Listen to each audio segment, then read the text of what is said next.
still doing the daily briefing, or have you gone to? We kinda ran out of things to talk about in there very much, cause It was a mess. things have gone so well. You know, we're in our third week right now, but just the beginning of our third week. But go ahead, John, you start. Well, and that's what I wanted to come over if we had the opportunity. One, the briefings are as needed if there's something specific, so I think incident command from the county side and the city side have agreed that if we need to get together, first and foremost, thank you.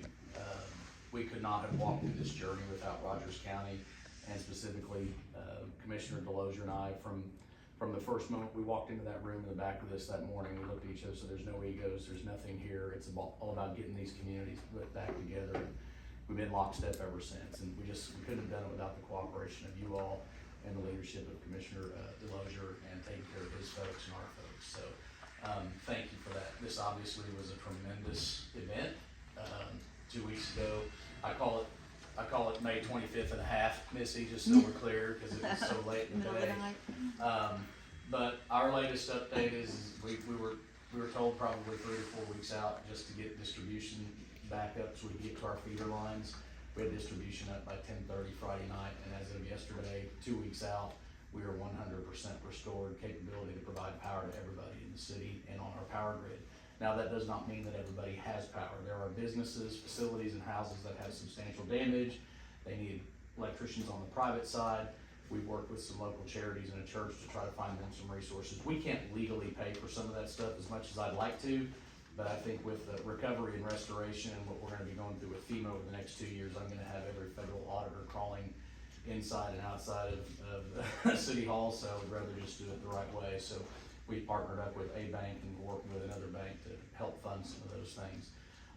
As of this morning, our contractor alone, this is not including our city trucks, and when I say our city trucks, we had help from City of Owasso, City of Tulsa, but our contractor alone, as of this morning, hauled 3,123 loads to the dump site. I'm working on a number from ours. We anticipate that the city's probably between 600 and 800. We have an exact number, I just don't have it here. We have hired a contractor out of Louisiana, a consultant called Del Sol Consulting, to help us. They helped Shawnee walk through their process for the last year. After tornado, they've done things all over the country. They were involved in Sandy, Rita, everything in Lake Charles. They're gonna walk us through that process and be happy to make an introduction to you all as well, because I think there's gonna be significant opportunities for not only the recovery, but some great opportunities for your infrastructure. So we will continue to focus on debris removal. We're encouraging everybody to get it to the right of way so we can do load counts. That helps us on the recovery side. We have RFPs out, and that first week or two, you kind of have a carte blanche to do the things you need to do, but then there's a process that FEMA and everybody requires. So you're gonna see RFPs going out. We advertise Sunday, we'll advertise again next Sunday. We'll start the collection, GIS implementation, photographing of all down poles, transformer wire. Then we'll have to arrange for that electronic ticketing system so that can be hauled off and stored appropriately until it can be inspected. This is an onerous process. We will be picking up brush for weeks, I'm sure. We're still encouraging our residents to get their brush out to the roadside. Cannot come into your backyard. We cannot cut down your trees. We can't do all that work for you, but we can pick it up. That will all be done by contractual services over the next several weeks and potentially months. So we have a long road ahead of us, but this community and Rogers County really they showed what we're all about and what that Oklahoma standard is. I saw neighbors who lost everything helping neighbors, and it was amazing. I still drive around this community, and I think it's absolutely incredible, and what a blessing it is that we didn't have a single fatality. Because I'll tell you, 2 weeks ago Sunday morning when the sun broke and I drove around, I thought for sure we were gonna have fatalities. But we ended up with 23 injured. 23 injured, 19 transported to hospital, 3 with potentially life-saving and critical. None of them have succumbed to the injuries that we've been made aware of. So we're very, very fortunate. I've had multiple people, Commissioner Delosier and I had the opportunity to take Congressman Burkeen around, and he said, we just don't understand how nobody died. And I said, there's only one answer. There's only one answer. I did hear from the governor's deputy chief of staff yesterday. The governor's office, our entire federal delegation is leaning into FEMA for us. The state did make an official declaration request late last week. We're hopeful to hear something back.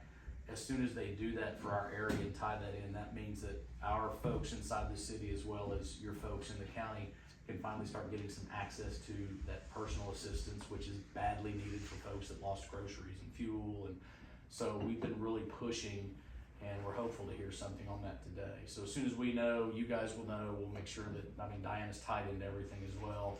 But our folks out there in Carefree Valley and the folks here in the city, they need some personal assistance, the things that we can't do. They gotta start getting back on their feet. So we're gonna obviously have a lot of changes and be pivoting and be real lenient on some things moving forward until we get some things going back up. But we're back to normal operations from police, fire. I don't have, my thoughts on our power and light guys. Yeah, We're not gonna talk. We about can't it. talk about it. But we're back on a normal rotation with them. They're gonna be wrapping up some things, people that are finally getting these inspections and get us back on over the next couple of days. And then I'm probably gonna tell them I don't wanna see you for 3 or 4 days and maybe take an extra long weekend. I bet they'll take it the I right way. bet they will. So, but I am just very blessed that we got through this. So we couldn't have done it without our entire team and all of us working together. So for that, I thank you all. Dan, personally, what a journey. Thank you. And to the citizens of Claremore and Rogers County, you guys made something that was really terrible an easy thing. And it wasn't easy, but it made it easier than it could be. So appreciate you all very much. Thank you. John, I might add that along with utilities and services, we have nothing to do with our internet provider services. But they follow the electric, and we have to have electric before they can do their job. We had the opportunity to meet with some very high-level representatives from Cox last week and to update us on their progress and what they're doing. Many people, me for one, still don't have any Cox cable, even though I'm proud to have electricity.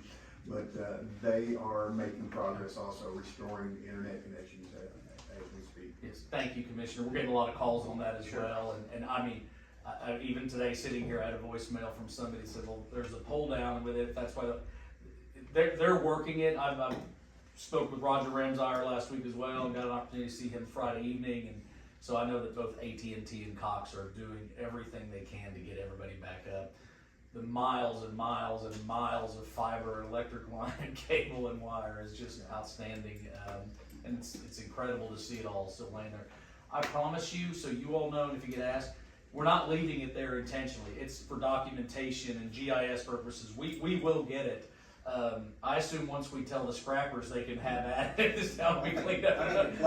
Terry Julian had the whole place cleaned up in about 2 days. So some of them have already decided it's theirs. Yeah, so I've seen a lot of it disappearing. We're working as best we can. But that's a great point, Commissioner, and I know that all of our telecommunications partners are working there too.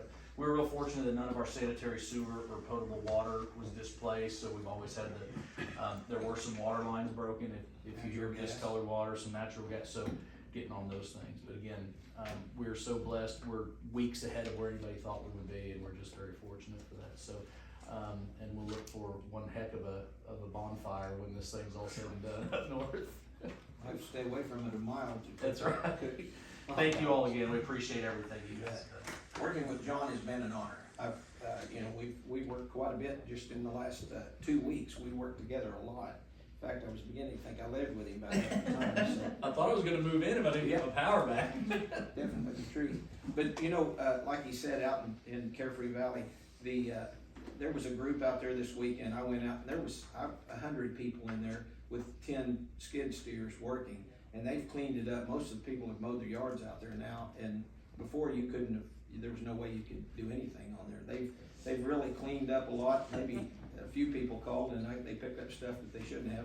People were wanting to keep, but anyway, it's pretty well cleaned up out there now in Carefree Valley. In the main part, people are getting back to normal. There's a lot of people that are going to lose their homes over this, but they're still living in them right now.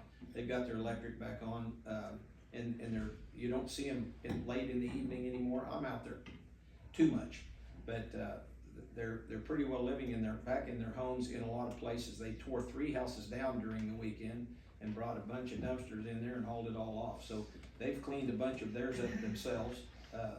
There's probably another 35 homes in there that are going to be taken down. I noticed some of them are starting to take the roofs off, and they're going to do it themselves, I guess. but, and they're hauling it off. The debris is all cleaned up in the actual, area. And, things are coming along good. I've got a lot of Claremore Electric, like John said, we can't hardly talk about that, but the Burgers Valley, they hit it hard. They got all of their lines back up out there, and in places they were actually, there's no way they could get into them because it was too muddy. So they walked in and climbed the poles in a lot of areas. I saw them winching, transformers up the pole, from, you know, in there. They hand dug probably 75 or 80, poles. They had to hand dig the holes for them, and they're deep. So they had some really neat, long. They had to have a dozer in front of that truck the whole time. Well, they had, there was one area right in the middle of the addition out there. They had a dozer, a track hoe, and they were pulling them all out with, and 2 trucks, and they were pulling them out with another dozer. So it's been an experience. It's something I don't ever wanna have to mess with again, but if we do, we're ready for it. So, thank you, John. Thank you, sir. Anything else?